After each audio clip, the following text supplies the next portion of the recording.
Bonjour, je vous salue fraternellement en Jésus-Christ. Auditeurs, auditrices, le titre de notre partage du jour, de la rudesse au raffinement. Que l'amour soit sans hypocrisie, ayez le mal en horreur, attachez-vous fortement au bien. Romains chapitre 12, verset 9. Les habitudes répétées forgent notre caractère. Les enfants qui s'adressent les uns aux autres de façon grossière et qui sont impolis à la maison adoptent des habitudes qu'ils suivront toute leur vie, et je dirais même à l'extérieur de chez eux. Et qui sont impolis à la maison adoptent, oui, des habitudes qu'ils suivront toute leur vie et qu'ils auront beaucoup de mal à surmonter. En agissant ainsi, ils montrent qu'ils ne craignent pas le Seigneur. Ils ne font pas preuve d'un caractère raffiné. Leurs dispositions deviennent grossières, manquant de civilité et de ce qui constitue le raffinement des mœurs. Tout cela reflète l'éducation qu'ils reçoivent au foyer.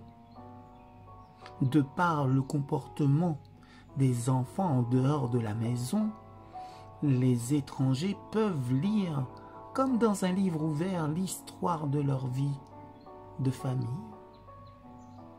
Ils y lisent des tâches non accomplies, un manque de réflexion et d'abnégation, une disposition au conflit, de l'irritabilité et de l'impatience.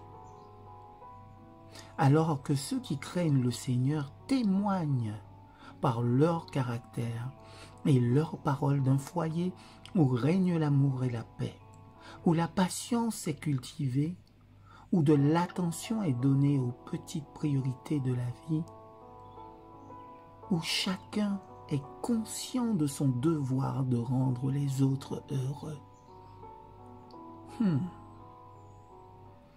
Vous préparez-vous à devenir membre de la famille céleste? Cherchez-vous à former tous les membres de votre foyer pour entrer dans la famille du Seigneur? Si c'est le cas, rendez votre vie de famille heureuse en faisant preuve d'abnégation mutuelle. Si nous voulons que Jésus demeure dans notre maison, que des paroles empreintes de bonté uniquement soient prononcées. Les anges de Dieu ne demeurent pas dans un foyer déchiré par les conflits et les disputes. Hélas, que Dieu ait pitié de nous.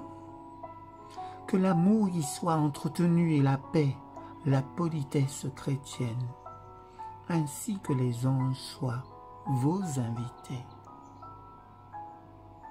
Si les enfants et les jeunes s'efforcent d'être bons à la maison, la prévenance deviendra une habitude. La politesse au quotidien deviendra naturelle pour eux. Le foyer est le lieu par excellence où pratiquer le renoncement à soi et la prévenance envers chaque membre de la famille. Il en est ainsi de la famille céleste, et il en sera ainsi quand les familles éparpillées de la terre seront réunies dans le foyer céleste. Amen.